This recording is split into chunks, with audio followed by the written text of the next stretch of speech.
I can call myself a market expert because I know what the prices are in a lot of different areas. So YouTube has been a way for me to share my market knowledge and then sprinkle in a little bit of my personal life and, the quirkiness that comes with Laura Sinclair.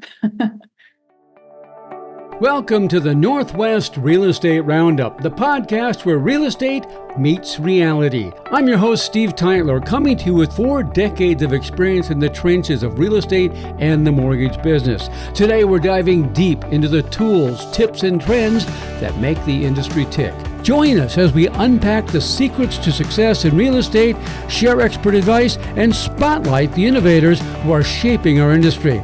Let's get started. Welcome to the Northwest Real Estate Roundup. Today's guest is a very successful real estate agent, Laura Sinclair. And Laura, welcome to the show. Thank you for having me. Great. And Laura, tell everyone, what is the geographic area that you cover in your real estate business? I would say primarily on the east side. I've done quite a bit of business in Seattle, but where the client goes, I go. So Tacoma all the way up to Marysville. Okay. Now we're recording this in mid to late April. How do you see the housing market right now in your area? Well, if you were someone in my brokerage, they would say it's popping off like 4th of July. It is competitive. I would say not nearly as competitive as it will be when the interest rates come down. Well, interest rates have been going up, unfortunately. I'm in the mortgage business, and I know that. I watched that firsthand. It's disappointing because at the end of last year, a lot of us thought rates would be lower by this time, but instead they've gone the opposite direction. So are you noticing an impact on your business because of that? If I'm being completely honest, yes. Yeah, I did have a good year last year, but I would say that, yes, a good portion of my clients are waiting for the interest rates to, and I should restate, if and when the interest rates come down, that's what they're waiting for. So what do you tell them? I mean, I'm sure they ask you, hey, Laura, when are rates going to come down? And what do you say? Oh, I put it back on them and I say, when do you think the interest rates are going to come down? And it's difficult. It's extremely difficult. I said, I'm in the mortgage business. I don't know. I was wrong. I thought they would be lower now. In fact, many, many years ago, I read a story where they did a study and they looked at a bunch of expert predictions on mortgage rates. And then they went and looked backwards to see what actually happened during that time. And in that study, they found the quote unquote experts were wrong 75% of the time. So they were worse than a coin flip. So even so-called experts do not know where mortgage rates are headed. And all we can do is deal with what we have to work with. Yeah, for sure. No, it's a good statement. And that's what I tell my clients is, we don't know when they're going to come down. To your point with experts not potentially knowing, is to buy something now that they can afford while the interest rates are where they are. And then if and when they do come down, they have the opportunity to refinance. Yeah, that's the best strategy, I think, right now, because everyone is asking, is this a good time to buy a house? And how do you answer that question? The $1 million question. Well, I say, is it the right time for you? It may not be the right time for my buyers. The right time to buy is going to be for them where they're comfortable at with where their finances are. In terms of real estate, and I'm sure you see, but it has its ebb and flow. It goes up, it goes up and down. But looking at our market last year, we're up 7.4% this year, considering that we're in a down market. So that's correct. Yeah, that's a lot of people are surprised by that because I don't know about you, but I've seen a lot of podcasts online for months and months and months saying big housing crash coming, home prices are going to drop 50%. And I've seen a lot of stuff out there like that for a long time now. Do any of your clients come to you and say, hey, I hear the housing market's going to crash? Yeah. Well, I don't get that a lot, but I do get the question of, when do you think it's going to come back down? And my answer to that is it's in our rearview mirror. It already was down and now we're continuing to go up. So again, going back to that financial question, and is it a right time for you to buy? Can you afford it? Yeah, I agree with you. If you look at the stats in most areas, home prices bottomed around January 2023. They Mhm. kind of drifted along and now we're heading back up again. Yeah. Well, so what advice do you have for home buyers in this kind of market right now? It is tough. Yeah, no, it's a good question. Again, it's just it has to work in timing for my clients. I'm never pushy when it comes to buying a house. I'm not the one buying it, they are. They have to be the ones, they're the ones that are living there. They have to like it. So, you know, meeting them and then going out and showing them homes, and then I think the biggest thing I can suggest, or the best thing I can suggest, is for them to get pre-approved first, to know what their budget is, to have the buying power. That is Mhm. huge. Actually just recorded a video about this, 5 things to do before you buy a home, and getting pre-approved is a big one, because the last thing I want for my clients is to feel let down. We go look at this beautiful home, it's everything they want, and then they go the other route and they get financed later and they're let down. And then I don't feel like I did my had a good service for them, because I didn't advise them to figure out and establish your budget first. Well, that is the age old problem in this business because we see that all the time. We talk to people and they say, "Oh, I'm looking, you're not going to buy anytime soon." And then they drag their feet, human nature being what it is, because nobody likes to fill out forms. And trust me, I can sympathize. I hate filling out forms as much as, and maybe more than most people. Nobody likes to do it, but it's something you have to get done because sure enough, they'll call us Monday morning. Hey, I just found a house over the weekend. I need to make an offer. And we said, well, we tried to get you put out your application in 3 or 4 weeks ago. But so I know as an agent, you have to struggle with that, and people don't like to do it. But the more you can convince people to get pre-approved and eat their vegetables, so to speak, and get it over with, the better off you're going to be, right?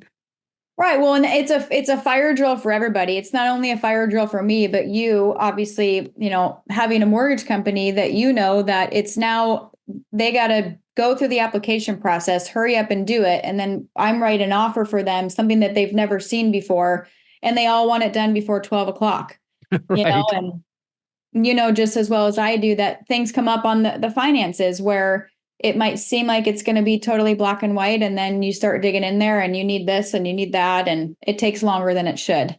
So, Yeah, and I think a lot of buyers get mixed up between the terms of pre-qualification and pre-approval. As right. you know, pre-qualification can be a simple 2-minute phone call where I ask how much do you make, what's your credit, and that's about it. Whereas Mhm. the pre-approval means you fill out the paper, fill out the application, we get all the paperwork, we have an underwriter review and approve it. Huge, huge difference. So, again, it's much better to know what you're going to deal with before you make that offer. Yeah, 100%. Well, and listing agents won't review an offer if it's cash proof of funds, or if they're getting financing, that they have a pre-approval and somebody they can follow up with to speak, on their behalf, that their finances are in order. So, yeah, being Right. prepared is huge. Exactly.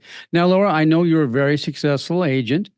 So, what do you think it is about your mindset that makes you so successful in what is, frankly, a tough market for a lot of people right now?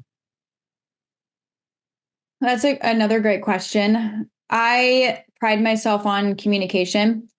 I think that the number one thing, and I know I joke about this with colleagues, but answering the phone is huge. And picking up the phone to call out to listing agents to get the information for them, I think that sets me apart. My dedication to clients, market knowledge, negotiation skills. I think that all is, for me, what I've pride myself on, and then taking ownership in a market that I am working in, and working with clients on their best behalf, not mine, and understanding their needs and wants. So, then what would you say is your specific real estate superpower or unique selling proposition that sets you apart from the other agents out there? With all that said that I just said, in addition, transparency, being honest. Real quick story. I had a client that got under contract, and I knew her finances were tight.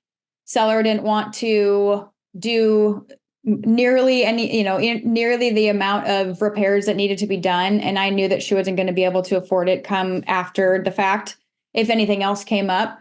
So we talked about it and I suggested, hey, knowing your circumstance, my suggestion would be to let's back out of the contract. We'll find you something else that's going to be better for you. And she said, I think that's a great idea. Thanks so much. Within a day, we were under contract on another one. So for me, it's not just about the sale.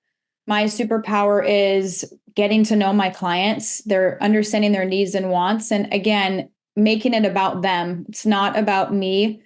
Real estate is awesome, but I love people and I love being able to help them. First-time home buyers, that excitement that they get when they first, move into the house and they're already planning where they're going to put all their furniture. I think, again, the superpower, a personal touch and, just wanting to make sure that they're going to be happy at the end of it. Well, that's a common trait I find in very successful agents. They all seem to put the client's need first rather than concentrating on the commission. And I think that works great in any business, especially real estate. Mm-hmm. I agree. The commissions are nice, of course, but at the end of the day, I wouldn't feel right taking something if I knew that I was forcing my client into something that they either A, forcing them into that in the first place, or B, into something that they couldn't afford, all because I want to get paid. I just don't think that's the right mindset. Especially with first-time home buyers, because they tend to be very excited, but very scared at the same time, right? Yes. Oh, yes. Yeah. So I've said I'm a therapist and a real estate agent and a motivator and an influencer. Well, that's great. Now, I know you do a lot of video on YouTube, right? Tell us about that. Well, I wanted to grow my social media presence and I wanted to share what's going on in the market. And for a lot of it, the first time home buyers, that's my niche. I love helping, I love teaching, and I wanted to provide insights on the market and just get people more involved in what's happening in their local areas and to understand the trends. And it's been helpful for me too, because now, I can call myself a market expert because I know what the prices are in a lot of different areas. So YouTube has been a way for me to share my market knowledge and then sprinkle in a little bit of my personal life and, the quirkiness that comes with Laura Sinclair. No, that's great. Now, since you are working as a buyer's agent, what do you think about the changes we've seen in the buyer's agency? Number one, state law changed beginning of this year. You now have to have a signed buyer's agency agreement. How has that affected your business? I knew you were going to ask that.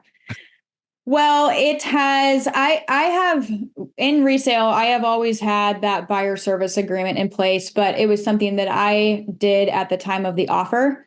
So now it's something that we're talking about up front. And my brokerage has done a really good job, Raintown Realty. Hey, they've done a really good job of doing role play classes.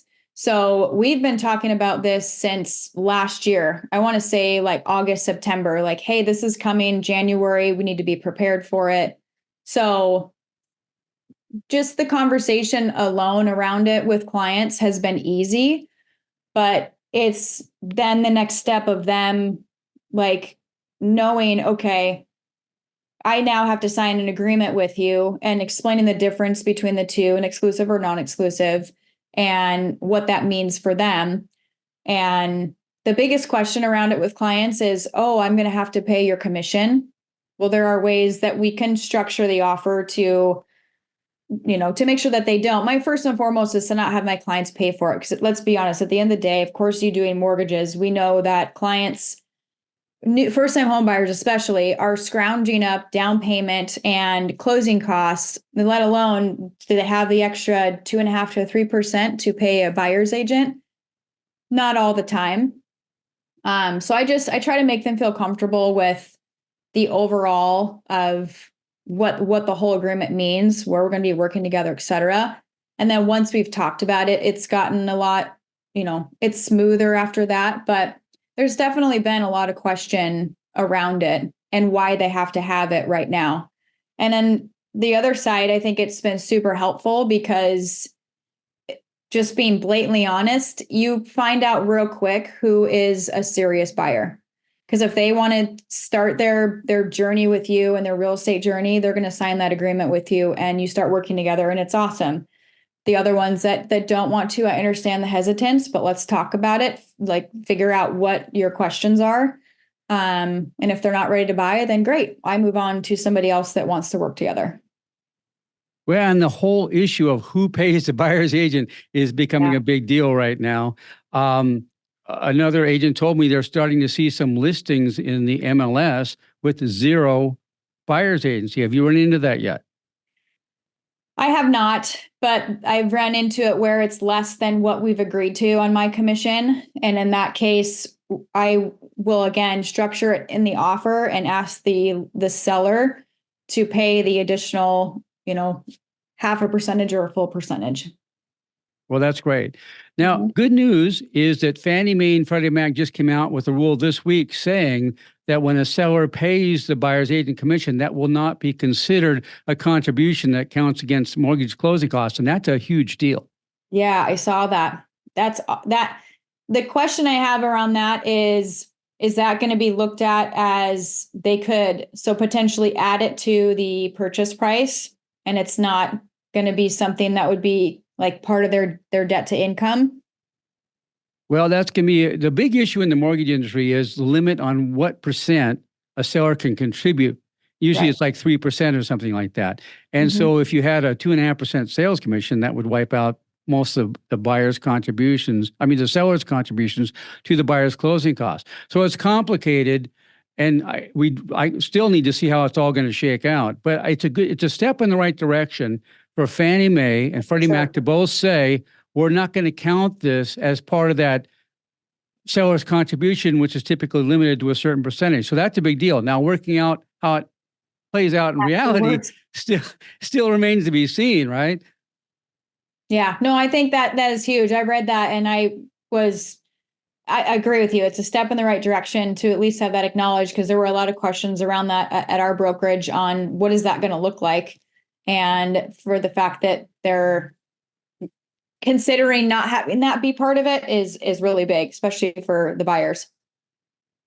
Well, I took a quick look to the MLS just the other day just to see what kinds of buyer's agents commissions were being offered. And I saw that most of the listings were still showing like 2.5%. I even saw one showing 3% for the buyer's agent. So most of them out there are still paying the buyer's agent. But as I mentioned, somebody mentioned they have seen some sellers offering 0% to the buyer's agent, which I think is going to be a strange situation.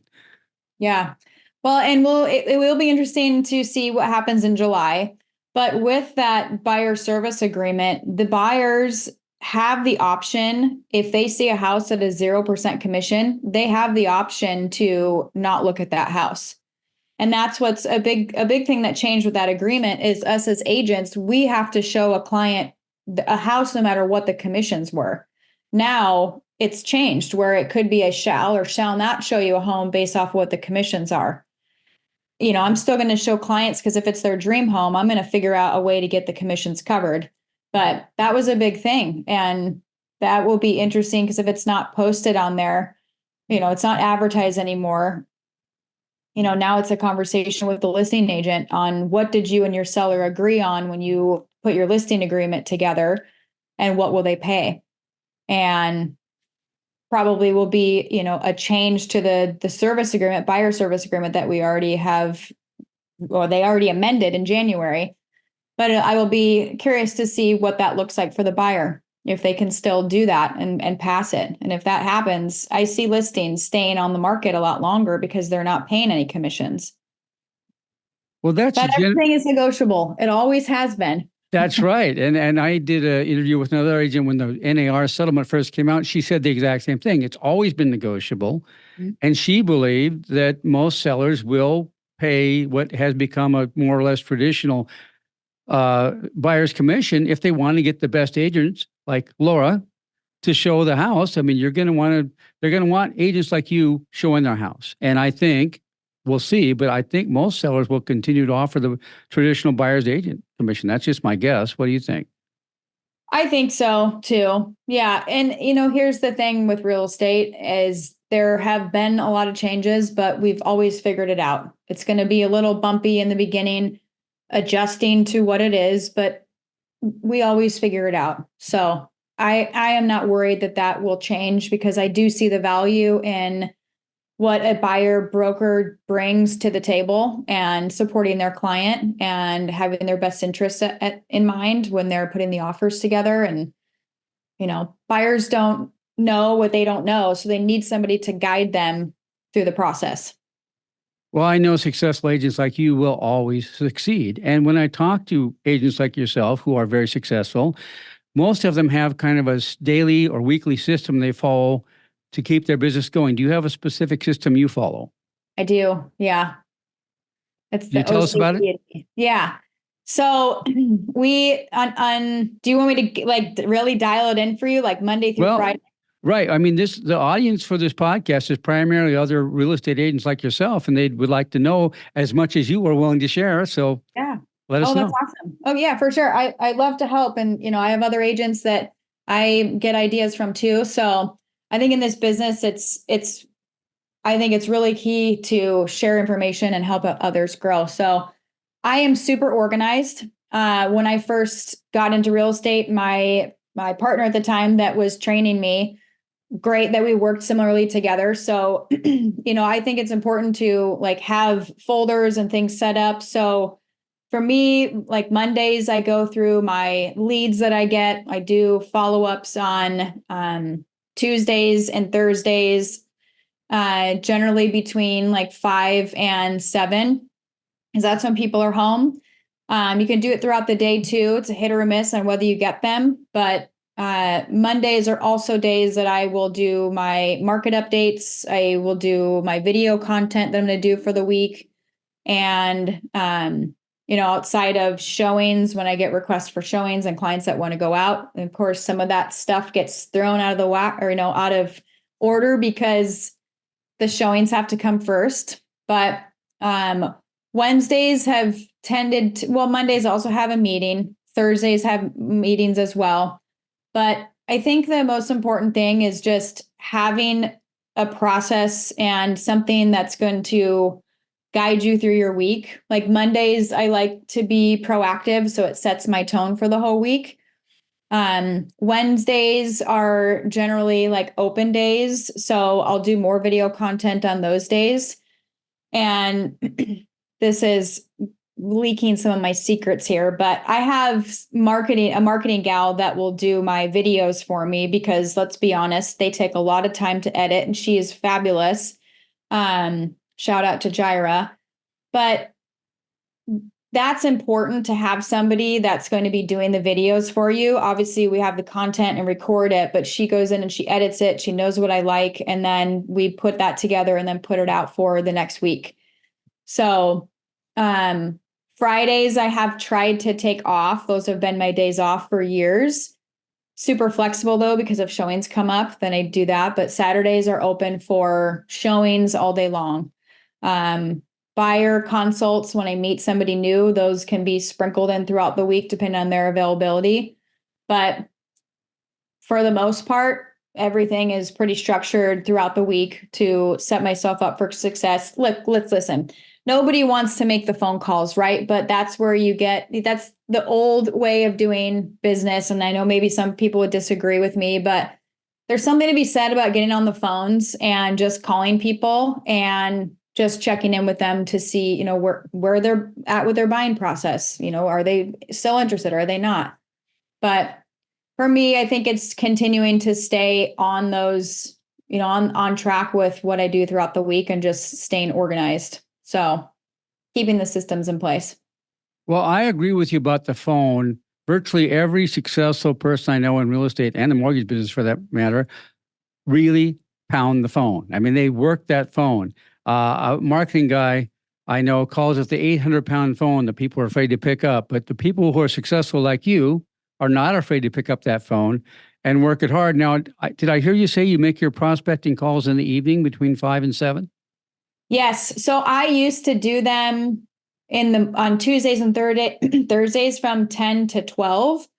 And when I was doing that a few years ago, that was a lot of people were working from home. And I know a lot still are, but a lot have also gone into the office or they have meetings now. So the 5 to 7 in the evenings, yes, I've found to be a lot better with getting a hold of people because they're not at work, they're not in meetings, they're at home. They might be in the middle of dinner and tell you to call you back later or call them back later. And in that case, you schedule a follow-up call. So, yeah. Now, what lead generation strategies do you use? Well, Zillow, for one. Our brokerage has the Zillow leads and then also YLOPO. For me, I've been really focusing, in addition to that, focusing on social media and growing my online presence and YouTube. So a big part lately is marketing. I think that we're real estate agents, great agents, but it all starts with how you're able to market yourself. So that I'm still, just being honest with, is still getting up and going and growing the YouTube channel. So, I do expect to see leads out of that, but those are those take time. I actually just started getting into a direct mailer. So doing some direct mail and again, a lot of this stuff is old school, but it has worked for some and not for others. But focusing on my local community and sending out postcards and just letting them know that I'm the market expert in the area and that I'm here to, list their house. So. Well, that's great. At this point, where would you say most of your leads are coming from? Zillow. Okay. Yeah. And I should say word of mouth too. So I do get quite a bit of referrals too from past clients that I've worked with that are either ready to get an investment property, get their second property, or they're referring me out to family, friends, or coworkers. Okay. Now, in this market, what would you say are the most common mistakes you see sellers and buyers making? Start with sellers first. Oh gosh. I would think and hope that sellers are doing their due diligence when it comes to listing their place. But what I've seen too sometimes is sellers are willing to do it for, let's say, just pay a listing agent less money than they would pay another agent. And I think a mistake there is you get what you pay for. So, there's been clients in the past that have reached back out and they're like, gosh, I wish we would have listed with you. Our host house has been on the market for X amount of days and we're not getting any traction. And so I think just really doing the due diligence and knowing who is listing your house and not just going with somebody that is telling you what you want to hear.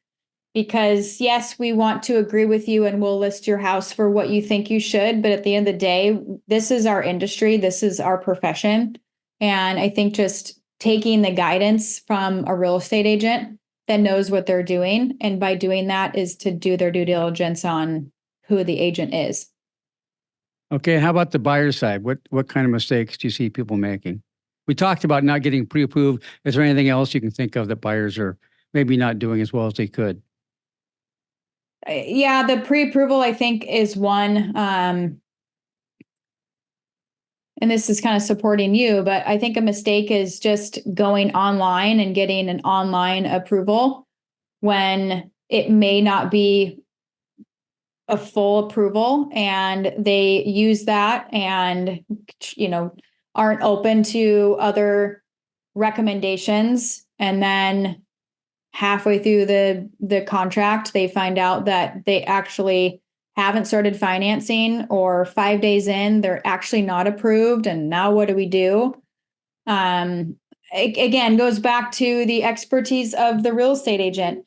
This is our profession. This is what we do. Trusting the buyer's agent that you're working with that hopefully has, again, your best interests at heart. But yeah, I think it really comes down to trusting that us as an agent, me, myself, I'll speak for myself, that I am telling you these things to help you, not to hurt you. And again, biggest mistake is I think, I don't even want to say it a mistake, but it's get the financing down, because it can only hurt them later on if they don't have all that in place first, with a reputable lender as well. Well, right, and I agree with that, of course.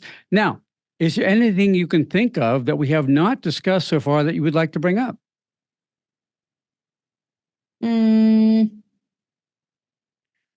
Yes, I know we touched on the interest rates, but I want to, pose the question to buyers. What do you think is going to happen when the interest rates come down? This is something that we talk about in our brokerage all the time, that if and when the interest rates come down, what do you think is going to happen?